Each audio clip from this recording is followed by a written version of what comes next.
In this episode of Mahi, we're down in Wellington, chasing CRAYS, harvesting some beautiful fat KINAS, shooting butterfish, and hunting for PAUAs on the outer edge of the reef. It all starts aboard the Brother Heck's boat on a beautiful, beautiful sunny day. Clean, clear viz, but a swift moving current. My first mission is to assess the surrounding area, so I start dropping down the side of this pin, and it drops off to 18 meters down the side here, but I'm looking for cracks and crevices because I'm on the ultimate cray hunting mission.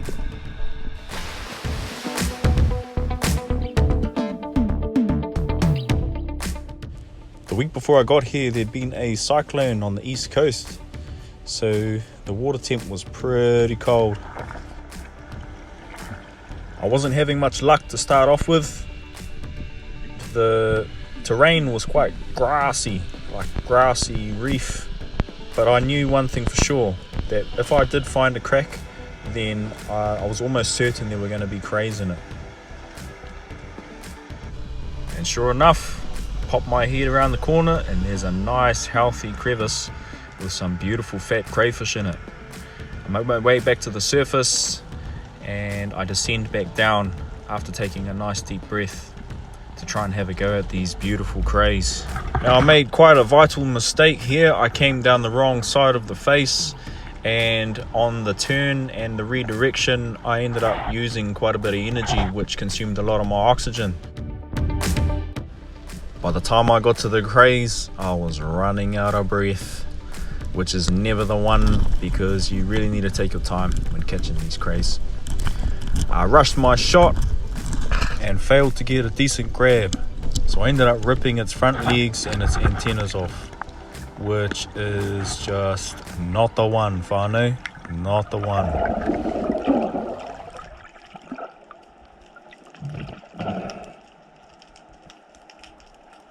Not good.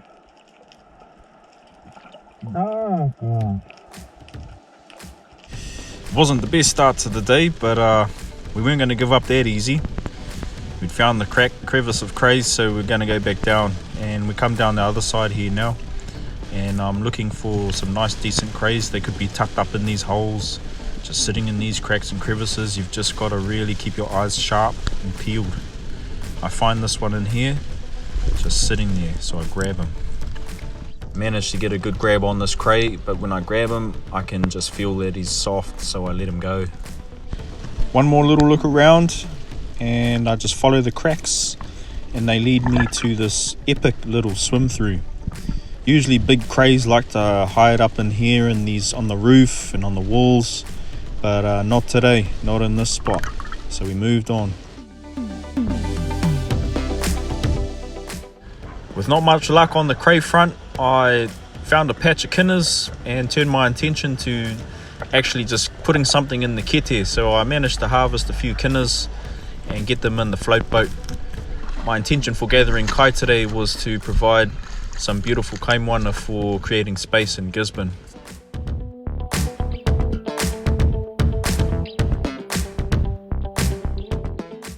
We're still hunting high and low, looking for the elusive coda, checking all the cracks and caves and all the places where you'd think you'd see them, and I finally come across a nice decent ledge.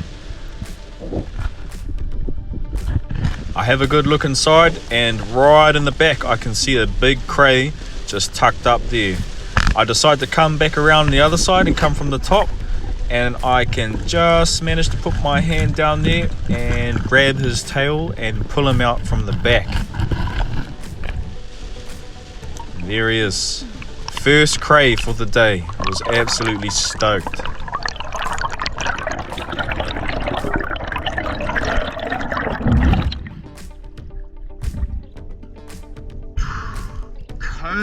Coda, finally.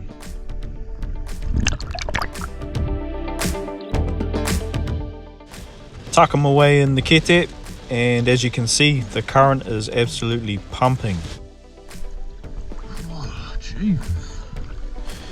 After putting our quota in the catch bag, we're back into the mahi, and I decided to focus on harvesting some beautiful fat KINAS.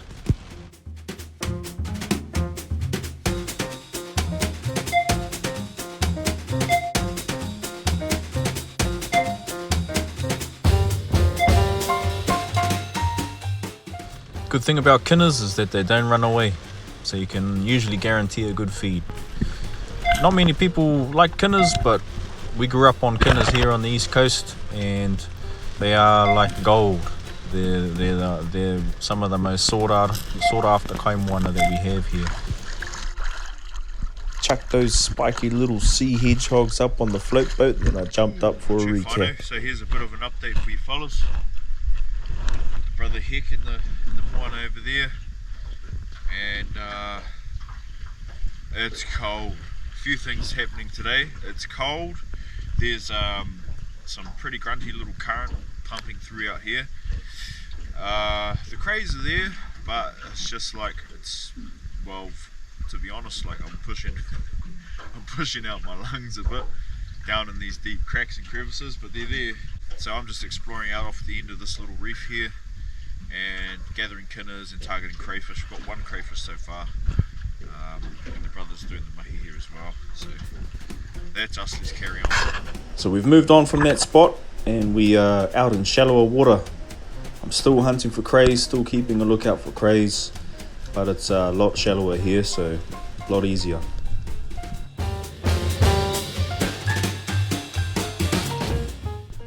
As I was swimming along, I kept noticing these massive butterfish that were swimming underneath me, and I thought, bugger it, I'm gonna go get my spear gun. So I dropped down, sat at the bottom, and I waited, and this beautiful butterfish came in for a look, and I just managed to get a shot into him as he was going.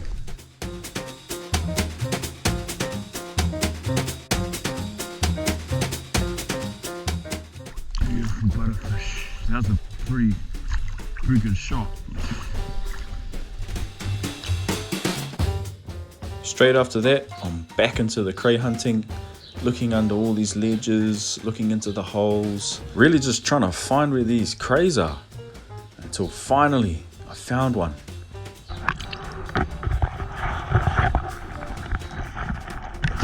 I reached in, took a shot, and came up empty-handed once again.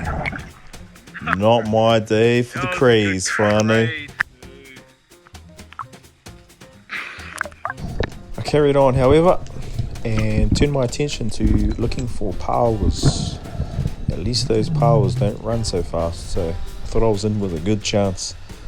I've noticed in the past that they do like to live on the outer edge of the reef sometimes, so I swam out to the edge until I started finding broken ground, and then I started hunting. I had a good feeling about this spot, and I knew it was only a matter of time before I'd bump into some. In the meantime, I did find a little patch of KINAS with some friendly locals. Blue cod are super friendly and such an easy target. These ones are lucky, however, they're just a bit too small.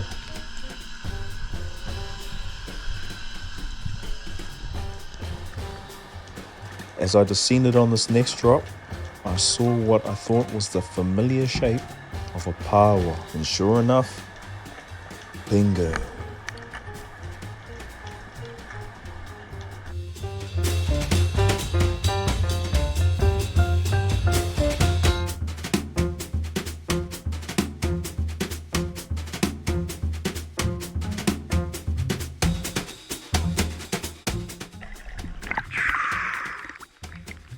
Stoked as.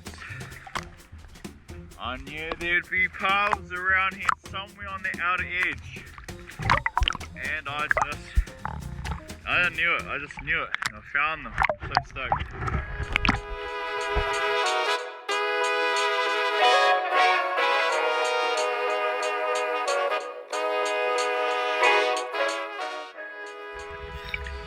One by one, gathered my 10 PAUAs and put them in the float boat.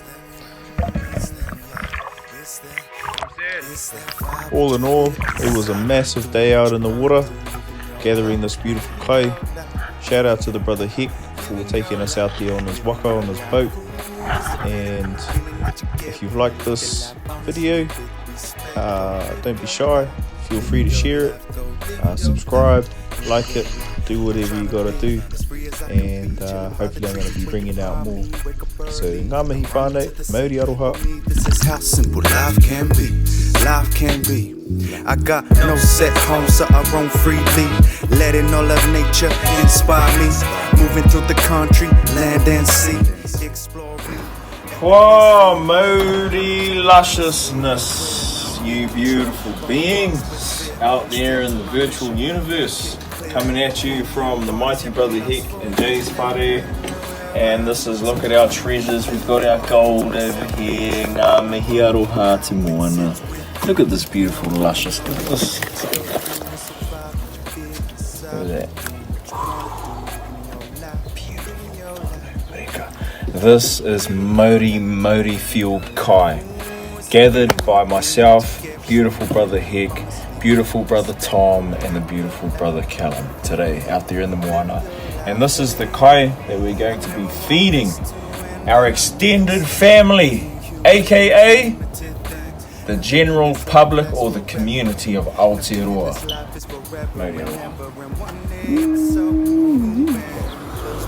And never breathe again. Knowing in this life I achieved everything I wanna. Seeing my reality, it's that vibe, what you feel inside.